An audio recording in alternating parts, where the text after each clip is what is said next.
Bukh de Ishad. The waters are our people. The trees are our people. The winds, the clouds, the sun that warms us, the luminescent moon and stars that guide us. These are our people.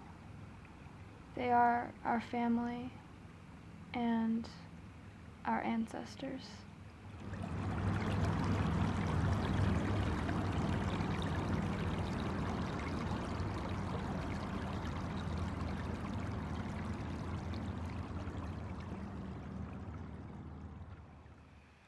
For me, a large part of what it means to be indigenous is to have a relationship and connection to the environment in which I live, to be knowledgeable of the land and resources I share, as well as who I share it with, not only because of upcoming climate changes, but also for personal and tribal sovereignty.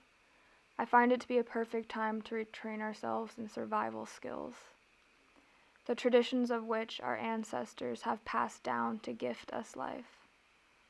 In order to stop feeding into a system that deconstructs its environment, one solution is to begin by feeding ourselves again, to plant our own seeds, nurture and survive from our own seeds, so that we can bring prosperity to the local lands and create independence from the large food production foundations which use deforestation, chemical additives, plastic packaging, that which needs shipping and currency exchange.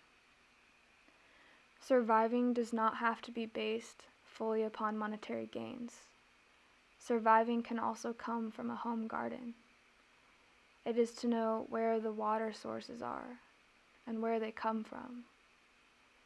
It is to know the local plants, that which can be of food, poison, or medicine. It is to follow and adapt to the seasons, like the migrating birds. Learn how to tend to the plants.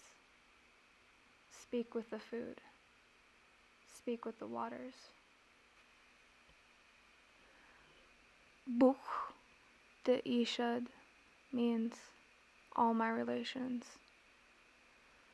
We are related to all things, and in relation to all things, there is a common language.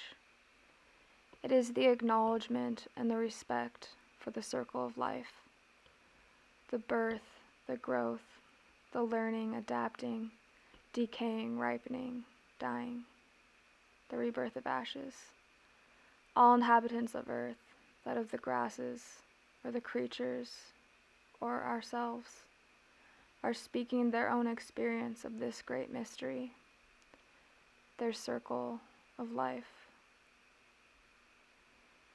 Indigenous people are the people who listen to this common language, those who speak to our ancestors, the trees, the winds, the rocks.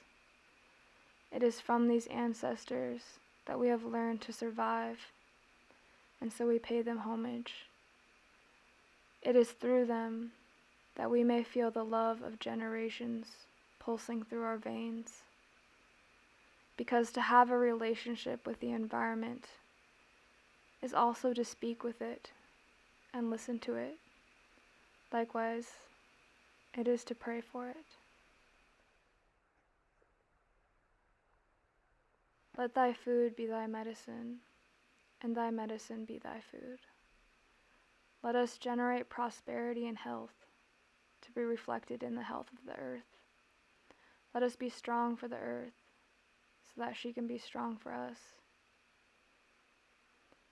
Indigenous people are scribes of the earth. These tongues speak of the harmony and balance of the natural cycles.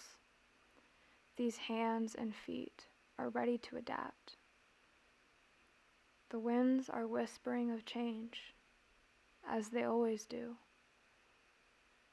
And it is the duty for the scribes of the earth to listen to these winds and speak to the direction that will lead us home.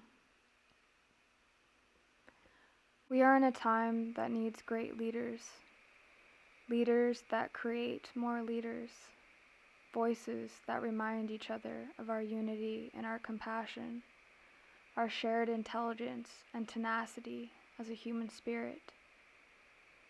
As scribes of the earth, Indigenous people have an incredible opportunity right now to speak for the earth, speak through the lens of Indigenous spirituality, that which recognizes the family of all things, that circle of life.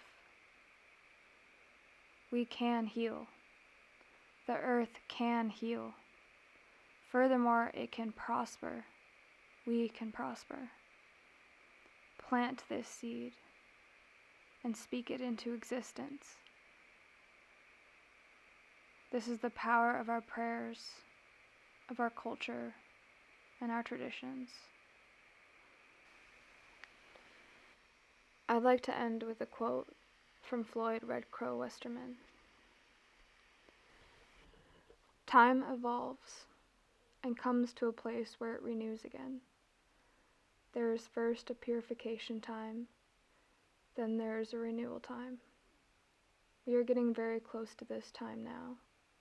We were told we would see America come and go. In a sense, America is dying from within, because we forgot the instructions of how to live on earth. Everything is coming to a time in prophecy when man's inability to live on earth in a spiritual way will come to a crossroad. Everything is spiritual. Everything has a spirit. We are all from the earth, and when the earth, the water, the atmosphere is corrupted, then it will create its own reaction. To me, it is not a negative thing to know there will be great changes. It's time. Nothing stays the same. You should learn how to plant something. That's the first connection. You should treat all things as spirit and realize that we are one family. It's never something like the end. It's like life. There is no end to life. Well, hey, hey, hey, hey, yeah. Well, hey, hey, hey, hey, yeah. Well,